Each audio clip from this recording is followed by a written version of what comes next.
Hello, guys. Today we'll be talking about Elon Musk's prediction for 2025. So very recently, Elon Musk made a prediction that we will have super intelligent AI in 4 years. Yep, 4 years. And I think he is kind of right. Technology on Earth is massively progressing at the rate that we have never seen in humanity. Okay, for example, we can use the Roman comparison. In Rome, one person was born in Rome, and then one person was expected to die with the same technology. But we can use the same analogy for someone who was born at the end beginning of the 1900s.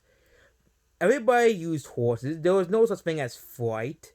Okay, very little was understood about space. But if they lived to like 80 years old, there were planes, cars, computers, phones, a lot of things were being invented that were inconceivable. Inconceivable. Okay, when I was born, 2001, specific, 2001, okay, we were technology was not that advanced as it is today. Okay, we have seen massive technological growth, especially in anti-aging things. These are like mini videos, like 6 or 7, 10-minute long videos, not like the 50-minute long videos. I go around discussing other things about the universe or other things. Yeah. So in 2025, we could have robots that are super intelligent. That's according to Elon Musk. Again, he could be wrong. The only scientist that has really accurately predicted the future to a very good degree is Ray Kurzweil.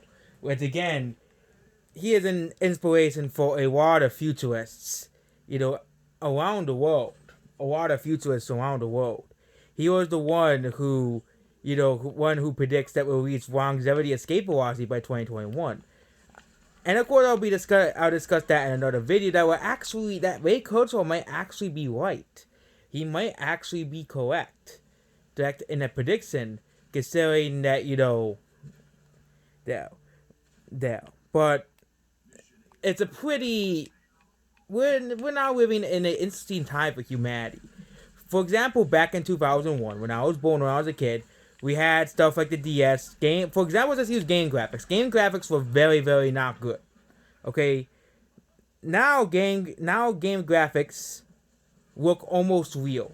VR didn't even exist by then. Okay, there was of course the Virtual Boy, but virtual reality was just non-existent. There was no such thing as a phone. Okay, when I was very young, we all had Game Boys. We all had Game Boys. Game Boy Advances specifically, and Game Boys and DSs. Okay, the DS was not. My first game I played was Yoshi's Touch and Go on the DS. Okay, when I was 1-4, we had the DS. That was the thing that everybody owned, that everyone had to have. Okay, and now we literally have technology that is readily available. Okay, that's essentially a supercomputer. Okay, there's a reason why phones cost so much. Okay, your phone is practically a supercomputer. Okay, it is practically a supercomputer. Do you know that your phone has more computing power than all of NASA's technology? All of NASA's computers, all of NASA's, technology. See, Dell. And it's absolutely. And people say, oh, but, anti-aging, it's only for the wits. Okay? Same thing with phones 10 years ago. Phones were very expensive and very hard to get around 2004. That's why we had stuff like the DS. But everybody now owns a phone 10 years from now. 10 years. Computers, massively advanced. Okay? Computers, same thing with consoles. Consoles are basically computers. But computers have massively advanced. Most computers now have insane graphics. Okay, the high-end, rich people computers have basically photorealistic graphics. Okay, photorealistic graphics. CGI, for example, has progressed so much. Now you have CGI in movies that is photorealistic. Essentially, look at Alita Battle Angel. Okay, Alita Battle Angel CGI is photorealistic. There is nothing. Alita, see, I watched Alita Battle Angel and I didn't think one bit that Alita looked fake. Okay, besides the eyes. But again, they actually explained that in the manga. If you're, there. Okay, they explained that in the manga. The reason why her eyes are bigger is because she was born on Mars and because she had to adapt.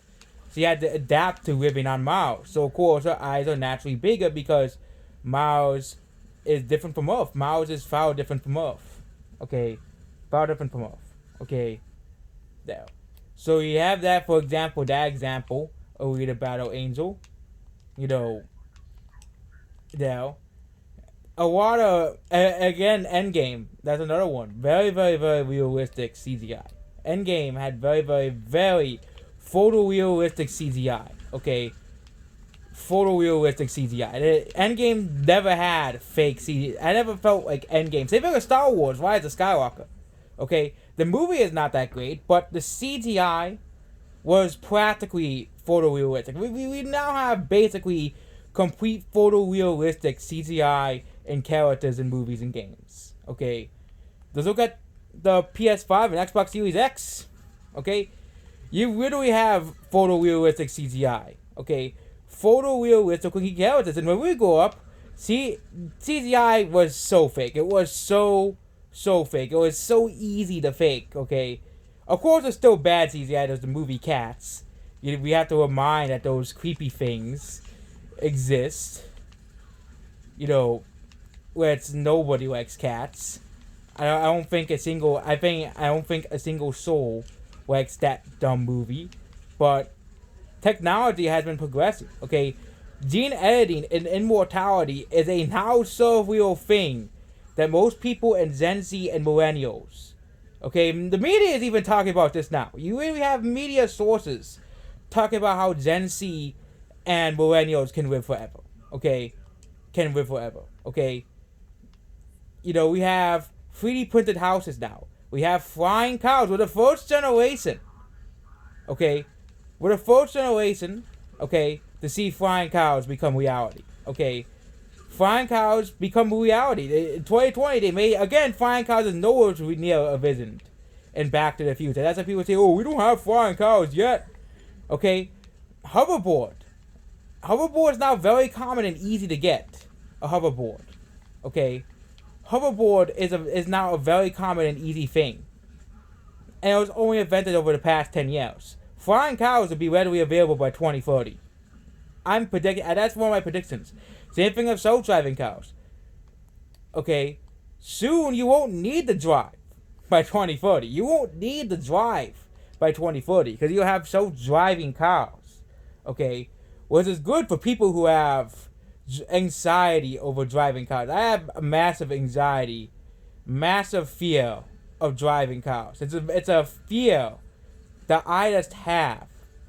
The only time that I drive, I drove was in areas where there was no cars. That's the only times I feel confident. I'm super scared of driving on the road, of course. But again, or for example, AI massively progressed. Okay, AI massively progressed. Okay, so many technologies are coming out. Okay, Dell. Okay, I actually made a joke about that on that one video that I want to live forever to see flat earthers make a flat earth because that would be just hilarious.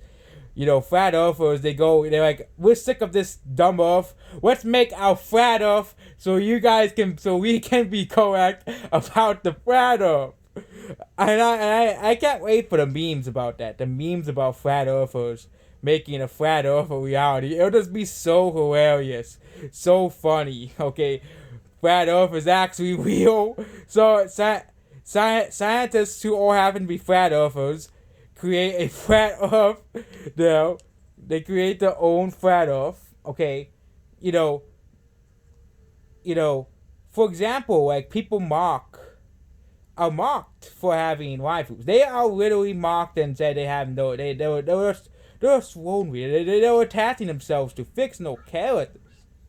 Okay, it's absurd. Okay, it's absurd that people who have waifus are basically being treated the same way gay people were in the 70s and 60s. Okay, if you were seen as gay, you were seen as a mentally ill person. Okay, I'm using that comparison because it's the same thing.